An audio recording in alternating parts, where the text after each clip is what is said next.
Hey guys, Mr. Parker here. Good afternoon. Time for story time.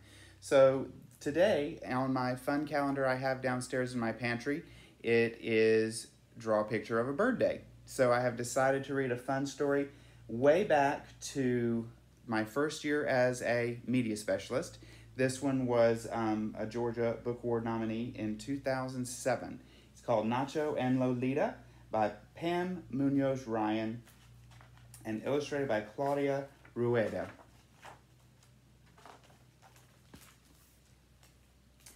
Once, when the two Californias ran alta y baja, high and low, along the Sea of the Pacific, a mysterious bird landed on the branch of a mesquite tree in the valley of San Juan.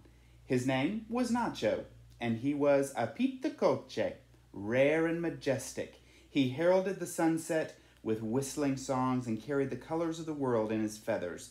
From his perch on the edge of the churchyard, Nacho could see the panorama. Acres of dirt rolled into thirsty riverbeds that held only a trickle of water. Nothing grew in the fields. Even the leaves of the mesquite tree matched the adobe of the Mission San Juan Capistrano. What a dismal place, Nacho thought. Everything seemed to blend into the same brown landscape. Except for Nacho. With a little too much pride, he spread his feathers, preening and fluffing, as he waited for the day to fade. Then, at the moment the sun closed its eye, Nacho trumpeted the passing of the light with song, his trill like a mysterious wind. A crowd gathered to admire his evening ritual. He is so beautiful, and his call is so haunting. He must be a spirit from the past, someone whispered. Or a prophet of the future, said another. Nacho knew the truth. He was the only pitacoche for thousands of miles and hundreds of years. His brilliance sometimes brought him attention, but what good was it when he had no other bird with whom to share his joy? The busy churchyard was a pleasant change from Nacho's lonesome travels. He watched people prepare for the March feast of St. Joseph. He listened to the talk about the return of las golondrinas, the swallows, and the more he heard, the more curious he became. It's a miracle, said one man. Every year the tiny birds cross the great waters to this very place, arriving on the feast day. Then, when the days grow shorter, they leave again for another world, always together, una familia fantastica. How romantic, thought Nacho. The swallows were everything he was not. They were small and strong. He was big and bound to the land, unable to fly long distances without resting. They were a fantastic family flying together over the ocean. He didn't belong to anyone. Intrigued by the people's preparations and caught up in their enthusiasm, Nacho wondered what he could do to help. I have nothing to offer, he thought, except my songs. On the feast day, Nacho woke to the clanging of bells. People ran into the churchyard and pointed skyward. Las golondrinas, they cried. A scout swallow circled above, then another, followed by a flight of swallows trailing in the sky. All morning they came, swooping down toward the mission and landing in the caves. One small swallow chose the belfry of the chapel to make her nest. All day she flew back and forth to the riverbed, gathering bits of mud and twigs. Each time she passed Nacho, she peeked at him. Did she notice my glorious feathers, he wondered? My regal stature. I am colorful and noble. Or was it something else? Could she see my pitiful and lonely spirit? As the small swallow made her last trip of the day, the sun said goodnight, and Nacho began un arrullo, a lullaby. Every swallow leaned forward to hear the magnificent serenade. The small one stopped on the ox cart and listened. When Nacho finished his song, he plucked one of his feathers and flew to the ox cart. As was his destiny, once a colorful feather was spent, a gray feather grew back in its place. But Nacho didn't mind. When the swallow took it in her beak, by the mystery of the ages, it became a blue hibiscus. What is your name? Nacho asked. Lolita, she said. her cheeks blushing the faintest pink. Lolita, he repeated, and his voice filled with notes he had never dreamed of singing. Days passed, and Nacho cheerfully busied himself among the swallows. He carried bits of dry grass and dollops of mud to their nests, especially Lolita's. After the speckled eggs appeared, he used his wide wings to protect them, especially Lolita's. When the chicks were born, he searched for beetles, flies, and spiders and delivered them to each home, especially Lolita's. Thank you, Nacho, she said. You are splendid. You are magnificent. Nacho's bright feathers fluffed, and his heart felt as cozy as the warming breezes. Every evening his lullaby echoed throughout the mission. By summertime, Lolita and her chicks were always by Nacho's side. Nacho was so full with affection and purpose that he could not remember a time before he came to the mission. Together he and Lolita watched the chicks fledge and fly. As the days grew longer, they stayed in the fields until sunset, foraging for worms and bugs. Then, one day, a September gust brought a message with the wind, and a hint of uneasiness settled among the swallows. I'm afraid we must leave soon, Lolita reminded him. And now there is talk that we will never come back here again. The water is drying up. We need mud to make our nest. We need flowers and trees to attract insects so there will be enough food. Without the river to guide us, we will easily miss this spot next year. Nacho panicked. He'd forgotten that Lolita would have to leave. Now she might never return. Stay with me, he pleaded. It's too cold here in the winter. I must migrate or I will die. You come with me, she begged. You would love it in the South Americas. Rivers overflow the banks, flowers decorate the fields. Lolita looked toward the ocean as if she couldn't wait to cross it, and the sunsets are the colors of papayas. Nacho hung his head.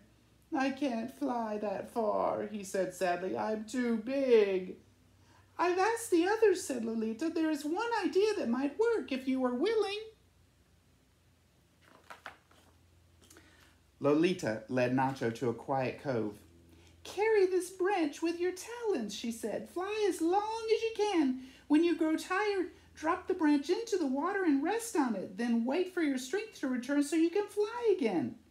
Nacho did as Lolita instructed and bobbed safely on the calm water. He practiced every day until the October morning when the scout swallows left and the others prepared to follow. Could he really go with them? Just the chance made him feel as if he could fly forever. At last, the time had come to leave the mission. Nacho and Lolita hurried to the cliff's edge, facing the vast ocean. Nacho gripped the branch. The breeze lifted him, and he followed Lolita over the rough open sea.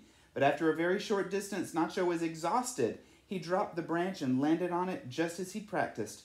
Lolita circled above, waiting for him. Before Nacho was ready to fly again, choppy waves rocked him from his perch. He splashed and struggled and began to sink. Nacho, Nacho, cried Lolita. He slipped farther and farther beneath the swells. 1,000 swallows turned back, flew down, and lifted Nacho to safety. On the cliff top, gasping for air, he knew the truth. A big pitacoche and a small swallow were not meant to be together. Go, he told Lolita. We will meet in our dreams. When she disappeared from sight, his heart felt as barren as the land.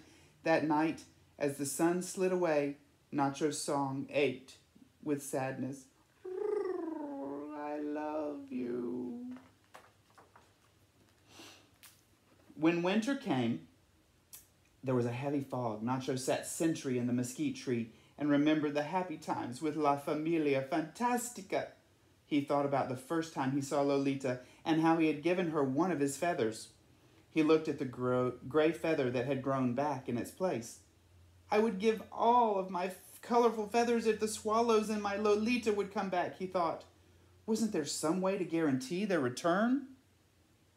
Nacho flew to the belfry every day. The blue hibiscus had taken root among the mud nests, and even though the flowers were gone, the strong vine wove its way through the tower exactly as Lolita had done to his heart. When spring poked its head into February, the vine held buds that promised returning blossoms. All that from one feather. Suddenly, Nacho knew what he must do. In March, when the people began their preparations for the Feast of St. Joseph, Nacho began to prepare too. He flew to the fields, plucked his orange and yellow feathers, and as fast as he planted them, the acres bloomed with poppies and mustard. He left a trail of blue feathers on the riverbed, and it overflowed, filling the small creeks and marshes. He pushed green feathers into the soil until palms danced in the breeze and orange trees flourished. He tucked feathers over arches and balconies, and draperies of bougainvillea appeared. As Nacho worked, he wondered if the swallows would find their way. Determined, he planted feathers in every patch of earth in the churchyard until a splendor burst forth. Ooh, look how pretty that is. So colorful. Nacho had used every feather except one. When the hallowed bells rang as if they'd never rung before, Nacho searched the sky for Lolita. A million thoughts raced through his mind. What if she doesn't recognize me? What if she doesn't like me now that I'm as drab as a mud hen? Nacho watched the scout swallows dive around the mission in a frenzy of joy and excitement. One after another they came, followed by a flurry of swallows. He turned his head toward the heavens and waited.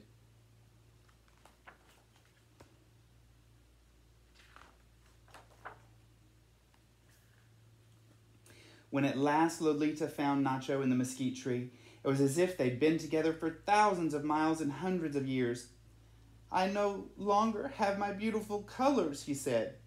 "To me, you will always be splendid," she said. Together they flew toward the river to gather mud and twigs to make a nest. Before the day faded, Nacho plucked the last bright feather from his wing and tossed it toward the westward clouds. Then at that moment, the sun closed its eye. Nacho heralded the passing of the day with a concert against a papaya sky. So, this one does say it is a love story, but it reminds me of how much people are giving right now to each other. Just like Nacho gave every last colorful feather that he had so that the swallows would come back. We have so many people and heroes out there in our world and our community that are giving everything that they have so that we can all be safe and try to stay healthy. So here's our draw a picture today of our bird. I've got Nacho. So if you want to draw a picture of a bird so that you can draw a picture of a bird day today too. Have a great afternoon. See you later.